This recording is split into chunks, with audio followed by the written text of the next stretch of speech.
শুভ নববর্ষ সকলকে। আজ বছরের প্রথম দিনে এমন শুভ মুহূর্তে আমাদের এক নতুন পর্বের সূচনায় আমরা যাকে আমাদের মাঝে পেয়েছি, এই বছর তার থিয়েটার জীবনের 25 বছর পূর্ণ হচ্ছে। এই দীর্ঘকাল তিনি আমাদের সকলের প্রিয় নাট্যদল রঙ্গমে একাধারে অভিনয়, নাটক রচনা, থিয়েটার গবেষণা, সাপ্তাহিক নাট্য পত্রিকা সৌরভে সাংবাদিকতাও করেছেন। যদিও তিনি নিজেকে শুধু নাট্যকর্মীই বলেন সবসময়, আজ আমাদের আনন্দের দিনে তার এমন আনন্দের সময়ের ভাগটুকু নেওয়ার লোভ আমরা সামলাতে পারলাম না। মঞ্চে আসছেন আমাদের সকলের প্রিয় অভিনেতা শ্রী শ্যাম সুন্দর বসু।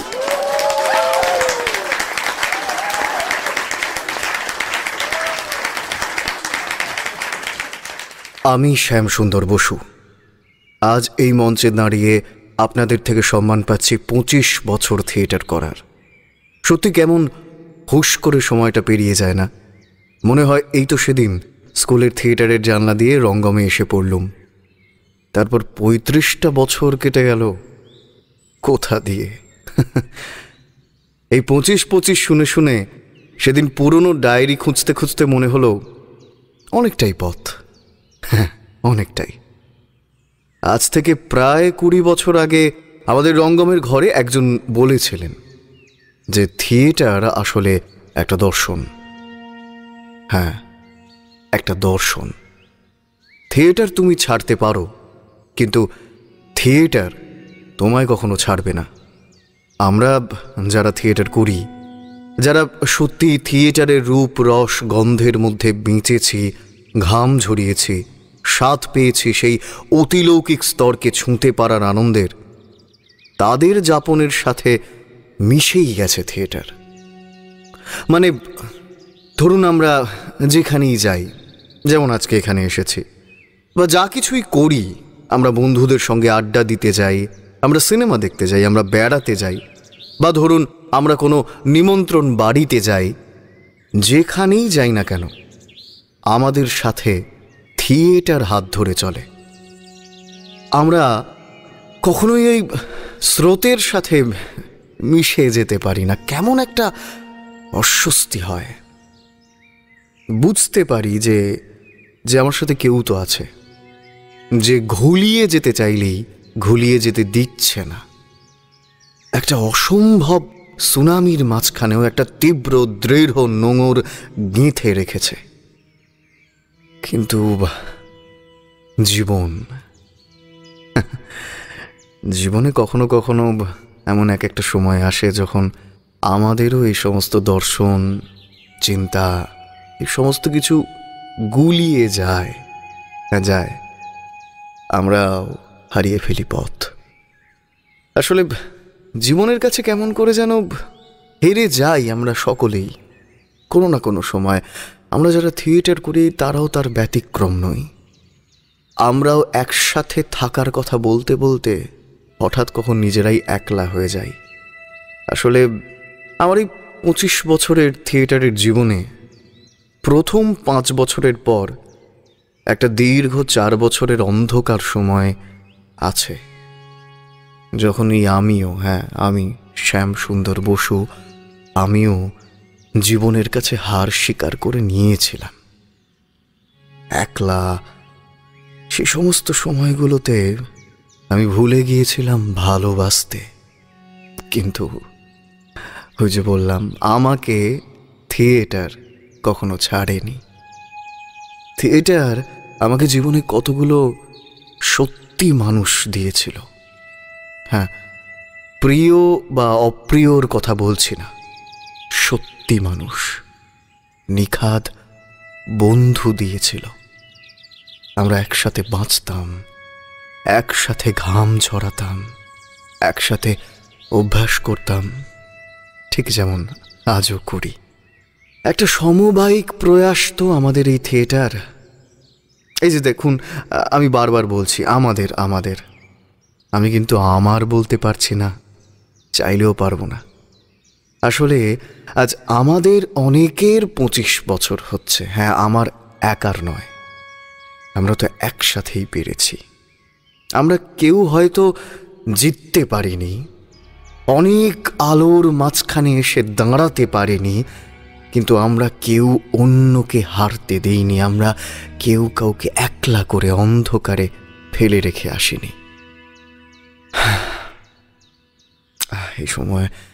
এই সমস্ত সময়গুলো না ভীষণ। যাই হোক, একটা কথা বলতে খুব ইচ্ছা করছে। আপনাদের এখানে দাঁড়িয়ে এতজন মানুষ, আপনারা সকলে এসেছেন, ভেতরটা ভীষণ ঘন হয়ে আসছে জানেন। থিয়েটার করে এতজন মানুষ। আমার না সেই 16 বছর আগের দিনটার কথা ভীষণ করে মনে পড়ছে। আমি একটু বলি। হ্যাঁ,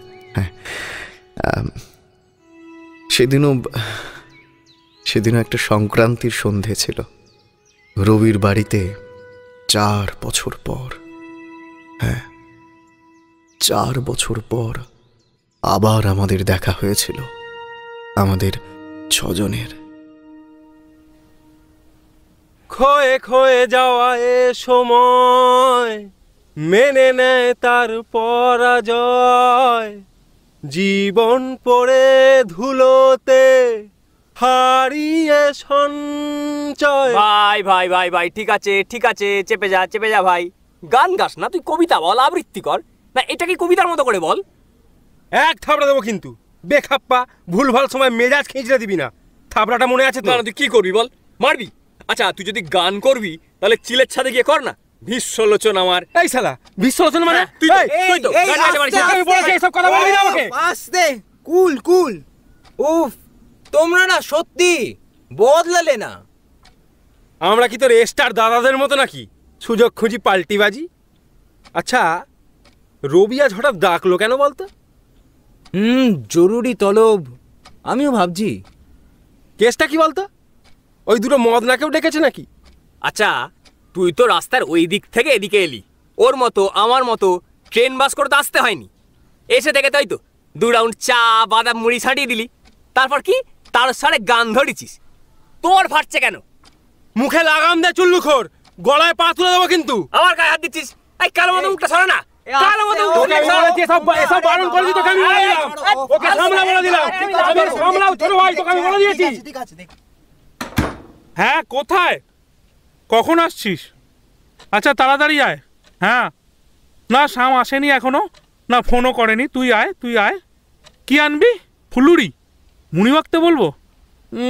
না থাক, মাকে বলেছি ঘুগনি করতে, তবে চপটাও না। আচ্ছা শোন না, থাক। এই শাম ফোন করছে, রাখছি, তুই চলে আয়। হ্যাঁ কত দূর? হ্যাঁ অভিয়েই ফোন করেছিল, এসে গেছে প্রায়। বলছি শোন না, চাচার দোকান থেকে 4টে চপ আনবি। তুই খাবি কি? নাকি বাবুদার থেকে মোমো আনবি? খাবি না গরমে? তাহলে দাসু মান্নার গরম গরম মটন কাটলেট করছে, তার সাথে কয়েকটা ফিঙ্গার নিয়ে আসবি। আচ্ছা না শোন, তুই চাচার থেকে কয়েকটা চপ ফুলুরি নিয়ে নে, বুঝলি? মুড়ি মেখে খাওয়া যাবে আগের মতো চম্পেশ। এই রবিটা শালা চিরকেলে কনফিউজ মাল। কে ফোনে? শাম? আচ্ছা ওকে বলতো আমার জন্য 1 প্যাকেট। না থাক। কি বলে দে না, সিগারেট বলে দেবো? না থাক, বললাম তো একবার। ওকে। এই অভি, গাড়িটা কোথায় রাখলি? বাইক নিয়ে এসেছি পুষ্পা। যা হিরো গাড়ি করে আসবে তবে না, পাড়ায় ঢুকতেই আমার ছাতি 56। বাস অমনি শুরু করে দিলি পেঁয়াজি। হ্যাঁ তুই না আসছে। কি আসছে? আরে পেঁয়াজি ভেজে আসছে গরম গরম। শোন না, বৃষ্টি আসতে পারে, ঠান্ডা হাওয়া দিচ্ছে, গরম গরম পেঁয়াজি ওপরে বসে মারবো। হ্যাঁ এই দেখেছো, ছাদে বলি কম দামি চুল্লুখোর। সে যাওয়া যাবে। তা অভিদা কদিন কি এখানে থাকবে? হ্যাঁ আপাতত তো আছি। শুটিং তো এখনো পুরোটাই বন্ধ।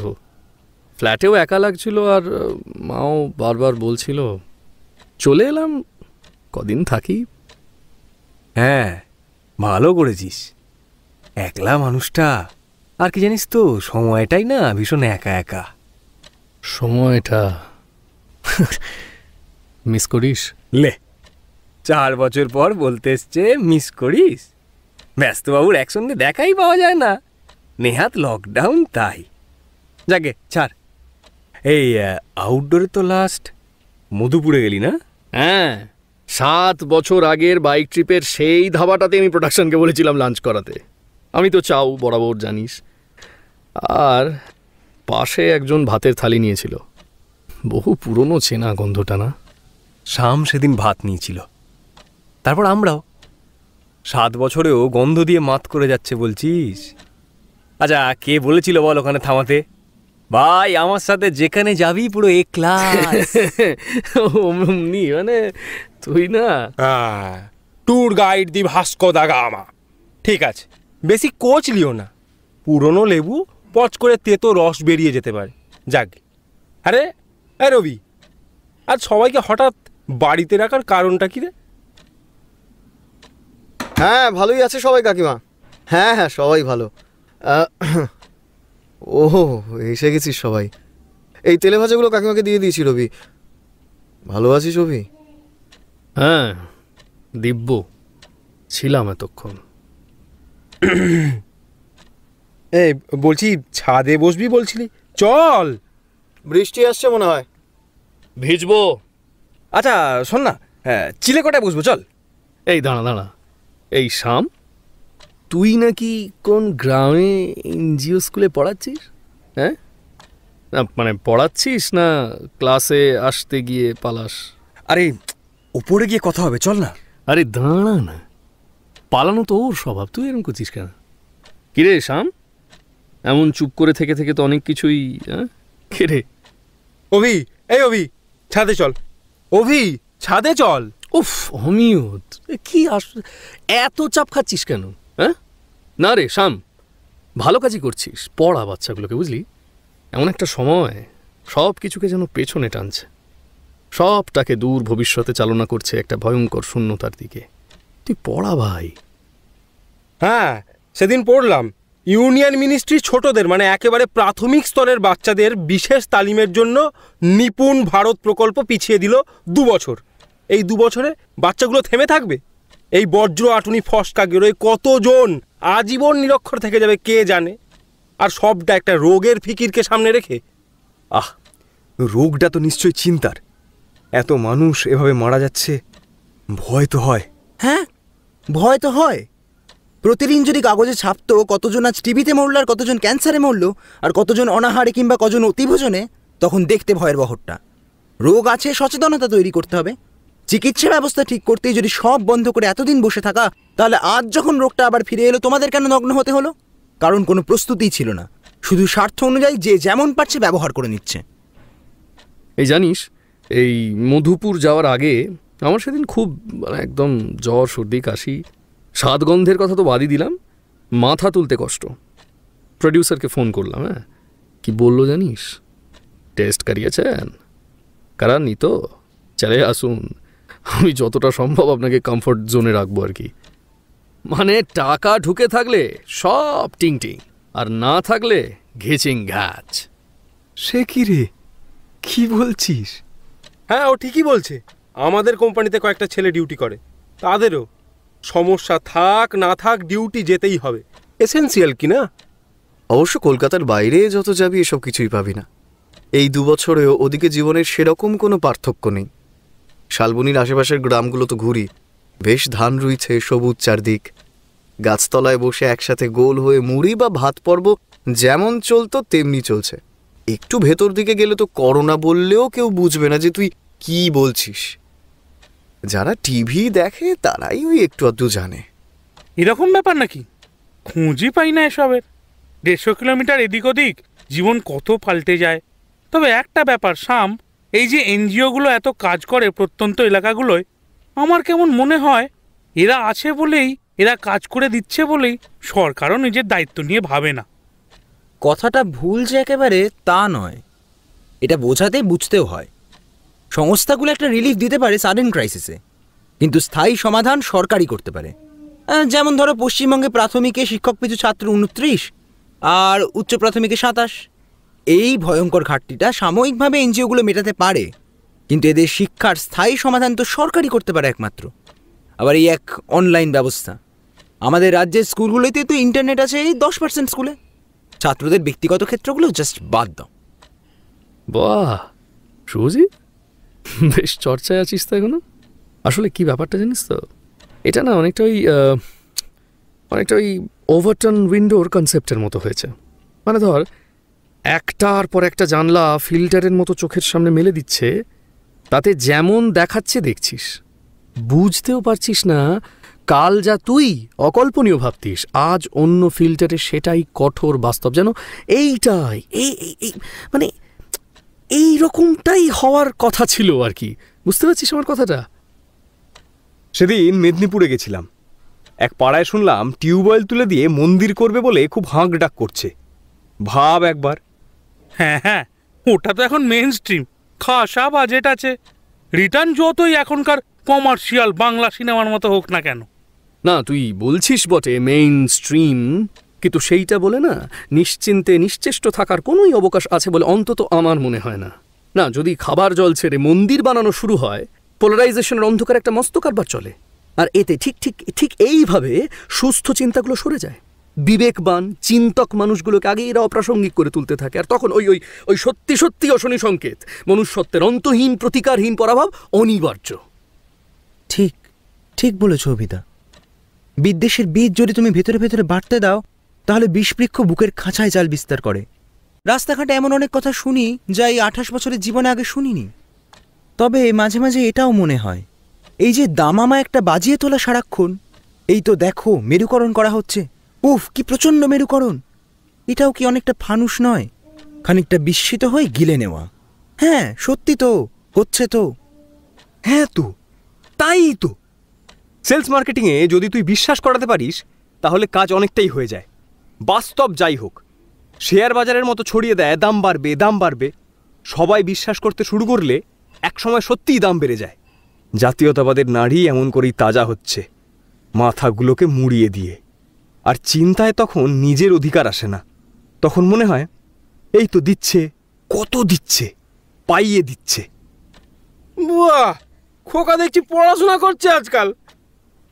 একটা ছায়ার মতো ভ্রান্ত আস্তিত্বিক সত্যকে নিয়ে যাপন করো, তর্ক নেই, কেউ প্রশ্ন করবে না। কি করে করবে? তুমি যে ভাববে, একটু চিন্তা করবে, একটু ভালো করে ভেবে দেখবে, সেই অবকাশ নেই। মিডিয়ার বিস্ফোরণে এক বিষয় থেকে আরেক বিষয়ে নিয়ত ট্র্যাপিজের খেলা চলবে।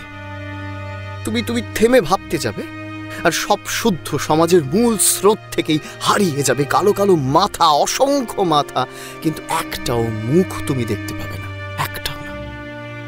জানিস শাম, ফ্ল্যাটের বারান্দায় দাঁড়িয়ে মাঝে মাঝে মনে হয় একটা ওয়াচ টাওয়ারের ওপর থেকে যেন নীরব প্রহরীর মতো যান্ত্রিক ঝাঁকুনে বেঁচে আছি, আর দেখতে পাচ্ছি ওই যে কালো সেন পাখির মতো অন্ধকার এগিয়ে আসছে আমার দিকে। আমার হঠাৎ মনে হয়, আমার মনে হয় আমি নেমে যাই, আমি খোলা মাঠে নেমে যাই। মধ্যরাত্রির নিরঙ্কুশ অন্ধকার যে এখন আমায় চেপে ধরছে চারপাশ থেকে, সে আমার সবটুকু গিলে নেওয়ার আগে চিৎকার করে উচ্চারণ করে যাই সাবধান বাণী, কিন্তু সবটা তুমুল হাওয়ায় হারিয়ে যায়, কেউ শুনতেই পায় না। একদিন মরে যাব এরকম যন্ত্রের মতো চলতে চলতে। আমার কি ভয় হয় জানিস? সেদিন ওই ওয়াচ টাওয়ারটা ফাঁকা হয়ে যাবেই, কেউ থাকবে না উত্তরাধিকার, শুধু ভাসবে ঝড়ের গর্জন, ঝড়। আর এই জন্যই আমাদের থিয়েটারটা করা দরকার। আচ্ছা, মানে ভিন্ন রুচির অধিকার, আবার সমগ্রের ভাবনা, মানে একই সঙ্গে ব্যক্তির চাহিদা এবং সমষ্টির উন্নতি, এই দুটো কি এত সহজে আয়ত্ত করা যায়? বিশেষত গণতন্ত্রের মধ্যে পুড়ে ফেলা যায়? নিজের ভিতরে, মানে আমি বলছি যে বারবার তো পরীক্ষিত হতে হয় নিজেকে, না? কে শাম মস্তানি? হ্যাঁ, অপরীক্ষিত জীবন কি বাঁচার যোগ্য? জড়ত্বের বেষ্টনীতে জীবন এমন করেই যান্ত্রিক হয়ে যায়। ইচ্ছেগুলো মরতে মরতে আর মারতে মারতে সব প্রতিশ্রুতি, প্রাপ্তি সব কেমন ধোঁয়াটে লাগে। শুধু মুষ্টিবদ্ধ হাত লাগাম ছোটায়। ঘোড়া ছুটছে ছুটছে, মুঠো আর একসময় প্রসারিত হয় না। তখন ঘোড়া আর থামে না। বহুদূর, এত দূর যে আস্তে আস্তে সব মিশে যায় দিগন্তে। স্বপ্ন, বন্ধুত্ব, ভরসা, দায়িত্ব, বিশ্বাস, আবেগ, প্রেম কিচ্ছু থাকে না। তখন শুধু দৌড় আর দৌড়, দৌড় আর দৌড়।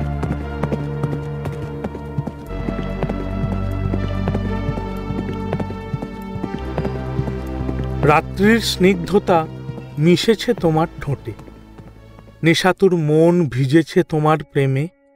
শিশিরের মুগ্ধতা তোমার নরম স্পর্শে। আমার একলা নদীর তীরে বিরাট সবুজ হয়ে ঝুঁকেছ তুমি। তোমায় ছুঁয়ে ছুঁয়ে বয়ে যাব আজীবন। ফিরে ফিরে আসবো জোয়ারের স্রোতে, ভাসাবো তোমায়, আঁকড়ে ধরবো প্রাণের আলিঙ্গনে। কোটি কোটি বছর কেটে যাবে, রাতের তারা হারিয়ে যাবে নতুন ছায়াপথে, তবু তোমায় আমি ছুঁয়ে বেঁচে যাব কোটি বছর। বদলে যাবে নাম, বদলাবে সময়, তবু হেমন্তের শেষ রাতে চিনচিনে শিহরণে তোমার উষ্ণতার শেষ শিশির বিন্দুটুকু আগুন করে বয়ে নেব আমার আরক্ত হৃৎপিণ্ডে। পুটু, কে হয়েছো পুটু? বাবু মা উল্লু উল্লু, হ্যাঁ তুমি আমার দেবদাস হচ্ছ কেন? হ্যাঁ, পেছনের সিট খালি যাচ্ছে নাকি আজকাল? হ্যাঁ, বন্ধুর দুঃখে মজা করছিস ভাই। যা, ছেড়ে দিলাম, যা যা। কাকে? নতুন সোনা পাখিকে? হাট, বাজে ছেলে, গোঁজলা যত সব, খালি মেয়ে মেয়ে। এই শোন, রবি মুখুজ্জে মেয়েদের থেকে অনেক দূরে থাকে, বুঝলি?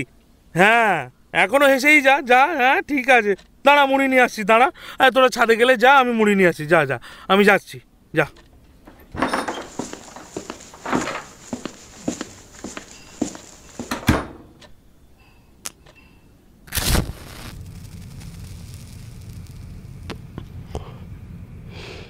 যা পাখি উড়তে দিলাম তোকে, যা যা যা, খুঁজে নে অন্য কোনো বাসা, খুঁজে নে অন্য কোনো সুর, ভুলে যা বন্য ভালোবাসা, যা যা যা যা যা যা পাখি উড়তে দিলাম তোকে। ছেলেটা আজও কান্নাগুলো হিউমরে বেঁচে যাচ্ছে। হ্যাঁ, কেউ তো আজও সত্যি সত্যি ভালোবাসে, আগলে রাখে অনুভব। নতুন নায়িকের সাথে অফস্ক্রিন মুভমেন্ট জমছে। বাবা, কেন হিংসা হচ্ছে নাকি? তাহলে আমার খবর রাখিস এখনো। একটা সময় ছিল যখন সবার খবর তুই রাখতিস আর নিজে ডুবে ডুবে জল খেতিস। হ্যাঁ, এখন তোর খবর আর রাখতে হয় না রে, কাগজ খুললে খুচখাচ চোখে পড়ে যায়। পিন মারছিস? হ্যাঁ, তোকে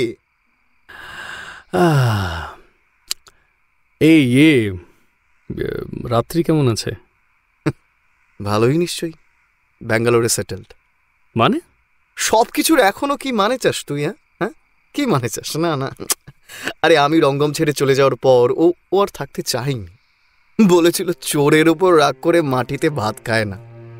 বাবা বাবা বাবা, আর এটা বলেনি যে পালিয়ে যাওয়া ভীরুদের সঙ্গে থাকা যায় না? হ্যাঁ, আমি পালিয়ে গিয়েছিলাম। আমি পালিয়ে গিয়েছিলাম। তোর লজ্জা করে না এটা বলতে অভি? না, তখন দিনের পর দিন রাত্রির জীবনটা দুর্বিষহ করে দিয়েছিলি দলের মধ্যে শুধুমাত্র আমার উপর হিংসায়। হ্যাঁ, মুখ সামলে কথা বল, মুখ সামলে কথা বল। হ্যাঁ, এখন আবারও আমাকে মুখ সামলাতে হবে, সারা জীবন আমি মুখ সামলে কথা বলে যাব, তাই তো? হ্যাঁ, কে তুললো কথাগুলো? না, আজকে তুই তুললি কেন? এত বছর পর কথাগুলো তুললি কেন? কেন কেন কেন কেন? সেদিন দলে আমার ভুল, আমার কাজের গাফিলতি, আমার সময় কখনো আসতে না পারা, সবকিছুর জন্য রাত্রির উপর পরোক্ষ মানসিক চাপ তৈরি করতিস তোরা। কেন কেন? আমার সামনে বলার সাহস ছিল না তোদের? না, আমার সামনে বলার সাহস না ছিল না তো, তাই তো বলিস নি তো? হ্যাঁ, কিসের কিসের ইনসিকিউরিটিতে ভুগতিস অভি? হ্যাঁ বল, কিসের কিসের ইনসিকিউরিটি? একটা অদৃশ্য পাহাড় প্রমাণ চাপে কেন আমায় অন্যায়ভাবে চারিদিক থেকে পিষে ফেলতে চেয়েছিলি? আমার দম বন্ধ হয়ে আসতো ওই ঘরটায় ঢুকলে। ওই ঘরটায় আমি একটা গোটা জীবন বাঁচার স্বপ্ন দেখেছিলাম। হ্যাঁ, ও সালা, হ্যাঁ হ্যাঁ, এখন সালা আমি একা ভিলেন হয়ে গেলাম। হ্যাঁ, তুমি সালা দলের মধ্যে টুকুর টুকুর খেলবে, প্রকাশ্যে ওকে নিয়ে রোজ বাড়ি ফির। আচ্ছা, সবাই তো বলতো রে গুজগুজ ফুচফুচ, সবাই তো। এখন তো সালা আমি একা ভিলেন হয়ে যাবো, এখন তো আমি খারাপ হবো। আরে শোনো শোনো শোনো, তুমি ডিরেক্টরের প্রিয় হবে, তুমি ভালো পার্ট পাবে, আবার সুন্দরী মেয়েও তোমার হবে। নোংরা সালা, সালা নোংরা সালা, ভিতর থেকে কেমন কিলবিল করে কেঁচোগুলো বেরিয়ে আসছে। দেখ দেখ সালা, দেখ নোংরা সালা, সালা এত নোংরা তুই, হ্যাঁ এত নোংরা। নিজে অংশ মঞ্চে দাঁড়িয়ে কি কীর্তি করতিস মনে পড়ে না? হ্যাঁ মনে পড়ে না? বল বল, মনে পড়ে না? মনে পড়ে কার্টেনের পেছনে অন্ধকারে কি করতে গিয়ে কি করে ফেলেছিলিস? মনে পড়ে না? পড়ে না? হ্যাঁ হ্যাঁ, চুপ করে যা, চুপ করে। সালা চুপ চুপ চুপ চুপ, অনেক বলেছিস ভাই, মেরে মুখটা ফাটিয়ে দেবো এবার সালা, আবার আগের মতো খেলাবো, মেরে মুখ ফাটিয়ে দেবো তোর। ওই ওই ওই আমরা বন্ধু ছিলাম অভি, অভি অভি অভি, আমরা জেগেছি তোর সাথে, তোর ভয়ঙ্কর রাতগুলোতে, তোর কান্না, তোর দেওয়ালে লেগে থাকা লাল যন্ত্রণার মুহূর্তগুলো আমরা বেঁচেছি তোর সাথে। আমরা ও বাবা বাবা বাবা, আর যেদিন তুই ভেঙে পড়েছিলি সবটুকু, অজ্ঞান হয়ে পড়েছিলি, নিজেরই বাড়িতে অজ্ঞান হয়ে পড়েছিলিস, এই সকালে তোর বাবা নয়, তোর মা নয়, এই আমি আমি আমি এই শর্মা তোকে আগলে রেখেছিলাম, মনে নেই না? ভুলে গেছিস সব সালা নাকি? হ্যাঁ, আর সেই দুর্বলতার সুযোগটাই তো নিলি, আমাকে নিচ দেখাতে নিজে ভালো বন্ধুর মুখোশের আড়ালে এমন একটা নোংরা খেলা খেলে গেলি তুই। তুই জানতিস আমি কতটা ভালোবাসি রাত্রিকে? হ্যাঁ তুই জানতিস? হ্যাঁ তুই জানতিস ওর যদি কোনোদিন কোনো অপমান হয় আর আমার জন্য যদি ওর ওপর কোনো চাপ তৈরি হয়, তাহলে আমি কখনোই নিজেকে ক্ষমা করতে পারবো না। তুই জানতিস রাত্রি আমার শেষ আলো, আর সেটুকুতেও যদি বিষ মেশানো যায় তাহলে আমি জান্তব হয়ে উঠবো। নিজের সমস্ত আলোটুকু নিঃসার করে দিতে আমার এতটুকু দ্বিধা হবে না। আর তাই তাই তুই অমন নোংরা খেলাগুলো খেলে গেলি। আমরা বন্ধু ছিলাম অভি, অভি আমরা বন্ধু ছিলাম। বন্ধু বন্ধু ছিলাম, ঠিক একদম ঠিক লব্জ ব্যবহার করেছিস। বন্ধু ছিলাম, নেই এখন বন্ধু ভাই, নেই। কিসের বন্ধুত্ব ভাই, কিসের বন্ধুত্ব বলতো? এই যে রবি উঠে এসছিস, হ্যাঁ এই যে রবি মুকুজ, দিনের পর দিন জেঠুর কাছে লাগাইনি আমার নামে। কি হলো বল না। এই ইনোসেন্সের মুখোশ পরে কি হবে? হ্যাঁ এই কতদিন চলাবে ইনোসেন্সের মুখোশ পরে? হ্যাঁ হ্যাঁ, আমার নামে কিরে বলি এখন বলি। শামকে বলি, এই শাম, এই যে তুই, ও যখন সাসপেন্ডেড হলো, দিনের পর দিন এসে রঙ্গমের বাইরে দাঁড়িয়ে থাকতো, তখন ওকে সাহস জুগিয়ে গেলি, আগলে গেলি, বিশ্বাস রাখলি, সেই তোকে রাত্রিকে নিয়ে একটার পর একটা সালা জেঠুর কাছে, জানিস ভাই, জেঠুর কাছে বলেনি জেঠুকে তুই নাকি জেঠুর বিরুদ্ধেও দলের মধ্যে কথা বলিস। এসব কথা বলেনি ও জেঠুকে? জিজ্ঞেস কর না, দাঁড়িয়ে আছে তোর সামনে সালা সঙ্গের মতো। অস্বীকার করতে পারবি? জিজ্ঞেস কর সালা। বন্ধু ফুট মাই ফুট। রবি তুই, আমার ভিতরে একটা ভয়ঙ্কর অন্ধকার আছে। কেন জানি না সব সময় মনে হতো আমি পিছিয়ে যাচ্ছি, আমার থেকে এগিয়ে যাচ্ছে সব। এমন তো হতে দেওয়া যাবে না, সব কাজে আমাকে থাকতেই হবে, কোনো না কোনোভাবে ঢুকতে হবে। আর তোরা যখন বড় হতে থাকলি কেমন যেন মাথাটা ঘুরে গেল, মেনে নিতে পারতাম না কিছুতেই। অন্ধকারে ঢেকে ফেললাম সব। সেই কালো আমায় বলতো আমার চাই সবটুকু, একটা দানবীয় হিংসের আগুন জ্বলতো ভেতরে, একটা ভয়ঙ্কর নিশাচর জন্তুর মতো জিঘাংসার লালা ঝরতো আমার সমস্ত গা বেয়ে রাতের অন্ধকারে। আমাকে সব জায়গায় আমাকে শীর্ষে দেখতে চাই আমি। কেন পারবো না? পারতেই হবে, তাতে যা মূল্য দিতে হয় দেব। আর আজ দেখ, আমি একা সব করি এখন, একা। অভিনয় থেকে পত্রিকা চালানো, সব ক্ষমতা খুব এখন অনেকটা ওপরে, এতটা ওপরে না সেখান থেকে কাউকে দেখা যায় না। একা একা আছি আমি, কোনো বন্ধু নেই আমার। আমায় না ক্ষমা করে দিস শাম, অভি ভাই, আমি বড্ড একা হয়ে গেছি। হ্যাঁ, বড্ড একা হয়ে গেছি। এই অন্ধকারে না ওই জন্তুটার থেকে এখন প্রতিদিন প্রতি রাত আমি পালিয়ে ফিরি। আমার ভীষণ ভয় করে, জানিস, ভয় করে আমার এখন, ভয়। এই আছি তো, ভয় নেই, ভয় নেই বলছি তো। এই তো দেখ, ডাকলি চলে এলাম তো নাকি? হ্যাঁ এ ভাই শ্যাম, তুই যে ওভাবে পিষে যাচ্ছিলি আমি এত কাছে থেকেও বুঝিনি রে। সালা বুঝার মনটাই হয়তো নষ্ট হয়ে গিয়েছিল তখন। আরে একটা একটা তৈরি হয়ে যাওয়া নাটক, তোর অমন মলাট পাঠ, তারপরে প্রথম অভিনয়ের আগে তুই দুম করে চলে গেলি। না না না না, তুই I didn't expect this from you buddy. আমি কল্পনা করিনি। আরে ভাই, তুই তো বলতিস হ্যাঁ knowledge brings emotion, emotion brings commitment. কোথায় গেল কমিটমেন্ট? এত বড় চরম একটা অপরাধ তুই করলি ভাই শাম দোস্ত। হ্যাঁ হ্যাঁ, আর তুই যেটা করলি, তুই হয়তো জানিস না, জেঠু পুরো ভেঙে পড়লো, ভেঙে গেল লোকটা। আরে তুই তো কখনো দেখাও করতে আসিস নি, একটা ফালতু চিঠি দিয়ে চলে গিয়েছিলি শালা। কোনো খোঁজ পেলাম না, কোনো খোঁজ পেলাম না, খোঁজ করলাম না, খোঁজ করলাম না। আর জানিস এরপর কি হলো? আমার জীবনের যে কনস্ট্যান্টটা না, যে ধ্রুবটা না, সেটা পাল্টে গেল। হ্যাঁ সিরিয়াসলি, এতদিন যেগুলোকে ঠেকিয়ে রেখেছিলাম, সেই ভাড়া বাড়ির জল উঠে আসা ঘর, বাবার টিম টিম করে চলা ব্যবসা, বোনের পড়াশোনার খরচ, নিজের হীনমন্যতা, সবটা আমাকে ভেতর থেকে ঘিরে ধরলো। হ্যাঁ, এবং এবং এবং তারপর কি হলো জানিস তো?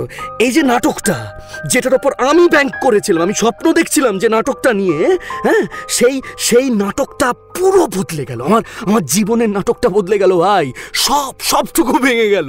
চলে গেলাম বাইরে কাজের জন্য, কাজের সন্ধানে। আর জুটেও গেল টুকটুক করে 1 বছর, 2 বছর, 3 বছর, 4 বছর, টপ উপরে ভাই ফ্ল্যাট কিনেছি, ফ্ল্যাট। বোনের বিয়ে দিয়েছি ভাই, বোনে বিয়ে দিয়েছি আমি। বোন, বাবা চলে গেল শুধু। জানিস ভাই, আমার বাবা তখন খুব অসুস্থ। আমি একদিন সন্ধে বসে আছি একা, আমার বাবা ওই অসুস্থ শরীরে আমার কাছে এসে সন্ধেবেলা আমাকে বলছে যে, বাবু সন্ধেবেলা তুই ফাঁকা বসে তুই আর নাটক করবি না বাবু। এই বাবু, তুই ভালো আছিস তো বাবা? ও বাবা, এই শাম সালা, ভালো আছি। হ্যাঁ, আমরা ভালো আছি সবাই, আমরা ভালো আছি। রাত্রিকে ভীষণ ভালোবাসি, ভীষণ। আজও হয়তো আমার থিয়েটারকে ভালোবেসেছিল বলেই একটা কথা তখন বুঝিনি, আজ বুঝি। তীব্রতর অভিমানে অবিশ্বাসগুলো দানা বাঁধে রবি, অনুভবের তার ছিঁড়ে অনেকগুলো জীবনকে নষ্ট করে ফেললাম না অভি। একা একা বাঁচার কথা আমাদের ছিল না, যন্ত্রণাই তো আয়ুধ করেছিলাম আমরা, তাই না? ভুলে গেলাম সব, আমাদের বাঁচার আধার তো এক একটা সম্পর্ক, আর সেগুলো থেকেই আমরা বাঁচার শক্তি আহরণ করি। রঙ্গমে হাফ প্যান্ট বেলা থেকে আমাদের যাপন। আবেগের সুতোটা খুব সূক্ষ্ম আর গভীর স্তরে বাঁধা আছে। কখন কোন ঠুনকো রাগ আর তাৎক্ষণিক কোনো একটা আবেগ মেখে মেখে আমরা কখন সব হারিয়ে ফেললাম। একত্র আবেগ ছাড়া যে বড় আকাশে বাঁচা যায় না, এই বিশ্বাসটুকু করতে আমরা ভুলেই গেছিলাম। ছোট ছোট করে আকাশটাকেও ভাগ করে ফেললাম আমরা। কিন্তু ব্যক্তিগত আবেগগুলো যদি মুছেও যায়, পেশাদারি সততা সেইটা তো বেঁধে বেঁধে অনেক বড় কাজ করিয়ে দেয়। অথচ শিল্প চর্চার ওপরে যদি মিথ্যে ভান, কপটতা, দ্বৈত বচন আর অযথা তৈল মর্দন প্রধান হয়ে ওঠে, তাহলে তো সব অন্ধকারেই থাকবে রে রবি, সব। তাই এই বিষাক্ত নৈকট্য যদি সংক্রামক ব্যাধির মতো আমার ভিতরেও ওই ছলনাগুলো বুনতে থাকে, আর ব্যক্তিগত যোগাযোগের সূত্র ধরে পেশাদারি শ্লেষ আমার ব্যক্তিগত কোনো মানুষের তীব্র অশান্তির কারণ হয়, তখন নির্দিষ্ট দূরত্ব সুস্থতার জন্যই প্রয়োজন। নয়তো সম্পর্ক যেটুকু আছে সেটুকু অসুস্থ, নিষ্প্রাণ হয়ে যেতে পারে।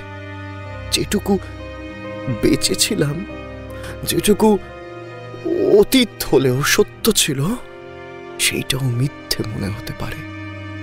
আমার শিল্প যাপনে আমি নিজের প্রতি নিষ্ঠুর আর ভীষণ স্বার্থপর, ভীষণ স্বার্থপর। জানি তুই তো শালা বোকা ছিলি সব থেকে। গ্রামে এনজিওর স্কুল চালাচ্ছিস, হ্যাঁ? অঙ্কটা তোর হয় না রে। অনুভবে বেঁচেছিলি, আর আজ আজ আর অনুভব হয় না রে। আচ্ছা, তুই লিখিস এখনো? রবি, জেঠু কেমন আছেন? কাকা আসেন না রঙ্গমে অনেক দিন। এত বছর পর কেন ডাকলি রবি? বেশ তো ছিলাম ঘর ছেড়ে। ঘরে ফিরতে ইচ্ছা করে না শাম। এই লেখাটা সেদিন কাকিমা দিল, বলল কাকা নাকি এটা সেদিন বের করে বলেছে এটা রবিকে দিও, ওদের জন্য লিখেছিলাম। কাকিমা বলল কাকা এখনো বিশ্বাস করে আমরা থিয়েটার থেকে ছিটকে গেলেও থিয়েটার আমাদের থেকে কোনোদিনও ছিঁড়ে যাবে না। আমরা বন্ধু, শেষ পর্যন্ত তো আমরা বন্ধু।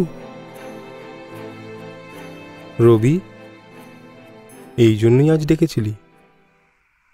শ্যাম ভাই, অভি, আমাদের ভেতরটা জেঠু এমন করে চেনেন কি করে? ওয়াচ টাওয়ার থেকে খোলা মাঠের সবুজে নেওয়ার সময় হয়েছে। শাম মস্তানি মদহোশ কিয়ে যায়। আমি দেখতে পাচ্ছি ভাই, আমি দেখতে পাচ্ছি আমাদের সেই 4 বছর আগের সময়টা। আমি দেখতে পাচ্ছি, জানিস, আমি দেখতে পাচ্ছি আবার স্বপ্নগুলো কেমন সত্যি হচ্ছে ভেতরে ভেতরে। আবার জোনাকির শরীর ধরে ধরে মিলেমিশে যাচ্ছে ঝাঁক। লগ্নতা খুঁজছে তারা ছেটানো অন্ধকারে। আবার পাতা হচ্ছে আসল মনের কথা শুনতে চাইছে মন।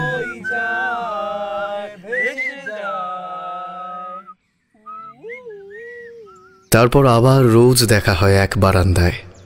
শীত বসন্তে ঘাম মাখা রোদ্দুরে পাত পড়ে পাশাপাশি, ভাগাভাগি দেওয়া নেওয়া চলে খুব জোর। তবু যদি হঠাৎ আলো ঢেকে দেয় সব ভালো, জানি আর আমি একা নই। পাঁজরের পাঁচিলে হাতে হাত ধরে ওই যে বেঁচে আছে ওরাও, আমার প্রাণের প্রতিবেশী।